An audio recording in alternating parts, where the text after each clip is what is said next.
Hey everyone, I'm Jello Gaming and welcome to my channel. The Pyro Archon banners ended already, but were you able to pull her? If yes, you're in luck because today, we're diving into a brand new build guide for an overpowered Archon in Genshin Impact, Mavuika. In this video, I will give you the important detail about her kit, a full weapon info to highlight her best and worst option, talent priority, best artifacts, teams, and a few examples on how to actually play her effectively. All that in 10 minutes. So let's jump right in.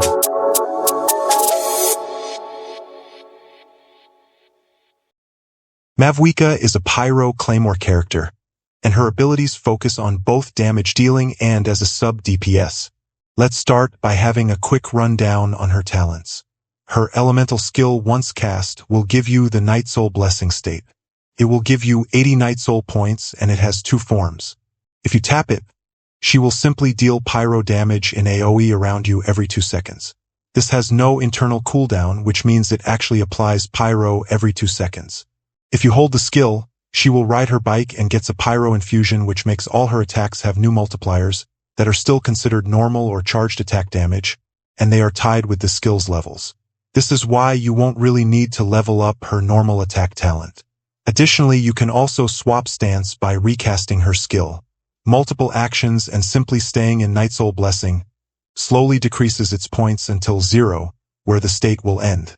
Now, when it comes to her burst, it doesn't have an energy cost but a fighting spirit cost. You get fighting spirit in 2 ways. Any normal attack done by your team will give you 1.5, and any Night Soul point consumed by anyone in the party becomes 1-to-1. Because of this, Mavuika is a character that highly synergizes with Natlon units. Consuming Night Soul points is by far better than spamming normal attacks.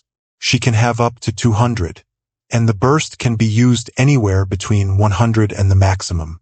It consists of a pretty big initial hit, 7 seconds of Night Soul Blessing state with a pyro infusion, and increased multipliers to all of this depending on the amount of fighting spirit.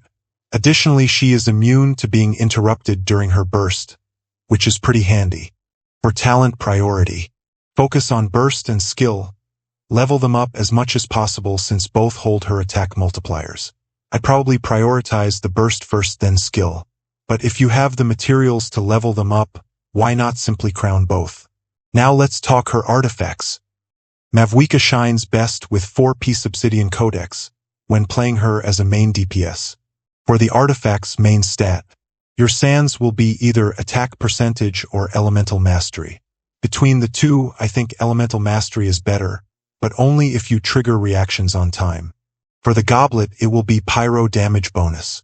I know it's hard to farm, but do your best on it. And if you have the worst odds, just do attack percentage temporarily. And for the circlet, it'll be crit rate or crit damage. Just make sure you have a good ratio, and don't overdo the crit rate so much. For the artifact substats, focus will be on crit damage, crit rate, attack percentage, and elemental mastery. Now let's talk about her weapons. As a traditional DPS unit, Mavuika excels with weapons that boost her personal damage. High attack and crit scaling options, such as her signature weapon, Beacon of the Reed Sea, or the reliable Serpent Spine, are ideal choices for maximizing her potential. Alternatively, Mavuika can utilize elemental mastery weapons like Mailed Flower when focusing on triggering reactions like Melt. Also, any other 5-star weapons are also strong alternatives. Since Mavuika doesn't rely on energy for her abilities, it's best to avoid energy recharge weapons, as they won't contribute to her effectiveness. But if you're going for aesthetic option, still her signature weapon is the best. Time to talk about team composition. When using Mavuika in a vaporized team composition, an off-field hydro character who can consistently support both her normal and charged attacks, such as Furina, is the ideal choice. An example team for this will be Furina, Zelonin, Bennett, and Mavuika.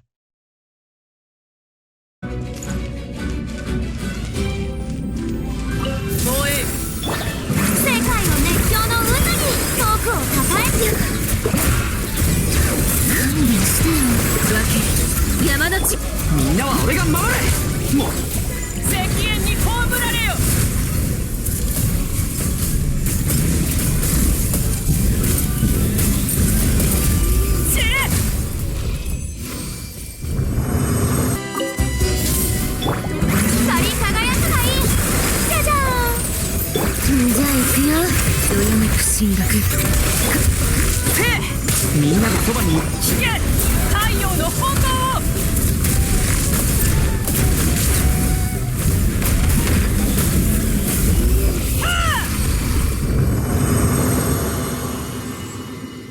Up next is the Melt team.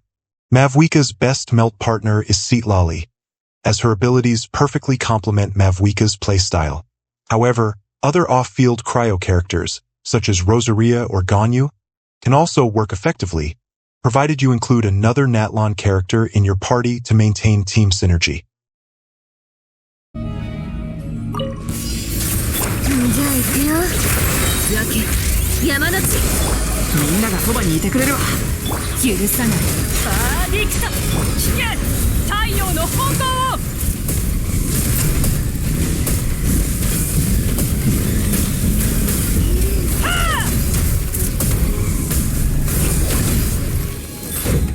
頭上を焼き尽くす絶対な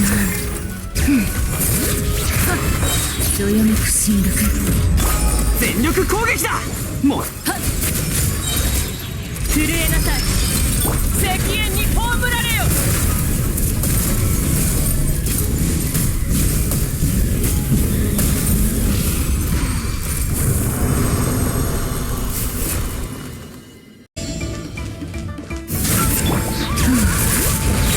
響け格の目みんなは俺が守れくらいバーディクト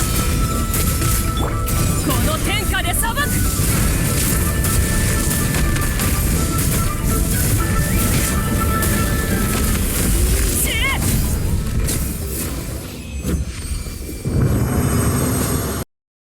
Up next will be a Mono Pyro team. This team will be too hot and it will be composed by Zilonin, Bennett, Xiangling, and Mavuika.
That's everything you need to know to build Mavuika and dominate the battlefield with his elegant pyro destruction. Let me know how your pyro Archon performs, and good luck in your adventures. Once again, this is Jello Gaming, and always remember, Ad Astra Abba Sask.